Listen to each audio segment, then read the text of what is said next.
वज़ीर-ए-आज़म शहबाज शरीफ ने वज़ारत उज़्मा का मनसब संभालने पर मुबारकबाद देने पर भारतीय वज़ीर-ए-आज़म का शुक्रिया अदा किया और वाज़ेह किया है कि अमन के लिए कश्मीर समेत तमाम तनाज़ात का हल नागुज़ीर है।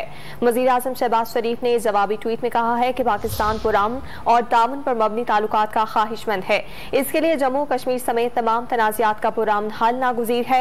शहबाज शरीफ ने निशानदेही की है कि दहशतगर्दी के खिलाफ जंग में पाकिस्तान की कुर्बानियों से सब वाकिफ हैं। आइए अमन कायम करें और अवाम की समाजी और इक्तिसादी तरक्की पर तवज्जो दें। वज़ीर-ए-आज़म शहबाज शरीफ ने जवाबी ट्वीट में कहा है कि पाकिस्तान पुरअमन और ताउन पर मबनी ताल्लुकात का ख्वाहिशमंद है। इसके लिए जम्मू कश्मीर समेत तमाम तनाज़ात का पुरअमन हल नागुज़ीर है। शहबाज शरीफ ने निशानदेही की है कि दहशतगर्दी के खिलाफ जंग में पाकिस्तान की कुर्बानियों से सब वाकिफ हैं। आइए अमन कायम करें और अवाम की समाजी और इक्तिसादी तरक्की पर तवज्जो दें। ताज़ा तरीन वीडियोस के लिए हमारा YouTube चैनल सब्सक्राइब करके बेल आइकन प्रेस करिए ताकि आपको मिले हर अपडेट सबसे पहले।